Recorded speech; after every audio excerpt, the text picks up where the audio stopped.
supplements out there that have multiple indications. So multiple reasons why they can be beneficial. I always say if I can hit something with 3 indications and we know benefit women substantially, then that's even better. And so creatine monohydrate, I certainly came up in my education about, gym bro science and all these people that were taking massive amounts of creatine and anabolic steroids and having a lot of health problems. And so I was always kind of looked at it as a kind of cautionary supplement. And the more I understood, it kind of came on my radar about 18 months ago, actually by my trainer. So I always like to give her credit.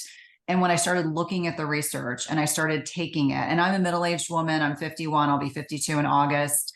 And for me, maintaining muscle mass is critically important, not just for, people think about the body composition and weight loss, but understanding how critically important muscle mass is in terms of allowing us to maintain insulin sensitivity. I know your listeners are really savvy about this, but helping us understand that creatine monohydrate taken in the prescribed dosage, and that's 3 grams for women who consume animal-based protein and 5 grams for men, vegetarians and vegans, because you can't get enough from your diet. This is one of those things where I say, always start with lifestyle, but then adding in these particular types of supplements, which have a lot of benefits. So women, not surprisingly, we have 70 to 80% less endogenous stores of creatine in our muscles.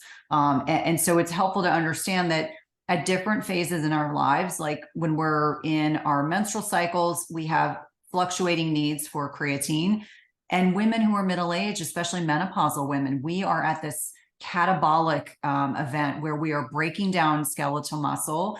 And that's a complex in a relationship between estrogen or estradiol, which is our predominant form of estrogen, and also this signaling hormone called FSH, or follicular stimulating hormone.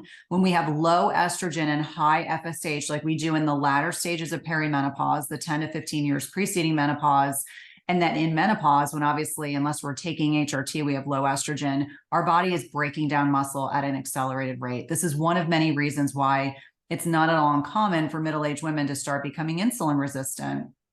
And so helping women understand that, yes, continue to eat that animal-based protein, continue to hit those protein macros, that's still important. But using creatine can help with strength.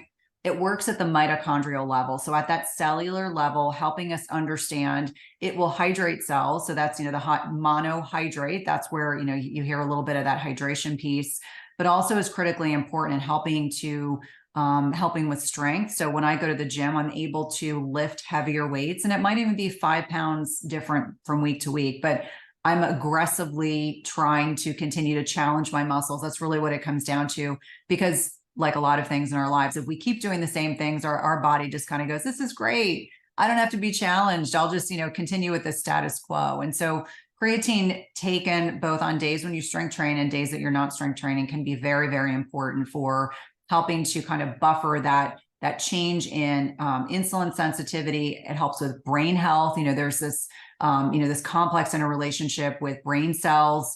Oftentimes you'll see really good research about mood.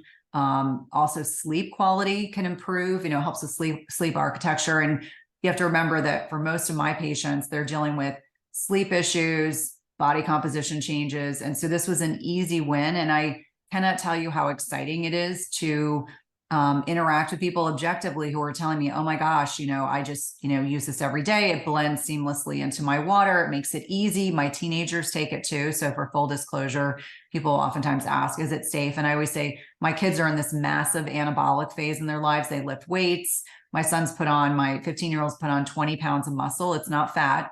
It's put on 20 pounds of muscle over the last 6 months, being really diligent about nutrition and lifting, and then also using creatine. So creatine for me, I used to think about it as bro science, but there's actual solid science, and understanding that women need more because we just can't get enough from our diets. And then understanding throughout our menstrual cycles, we can have fluctuating needs. And then also this really important need to maintain muscle mass as we're getting older.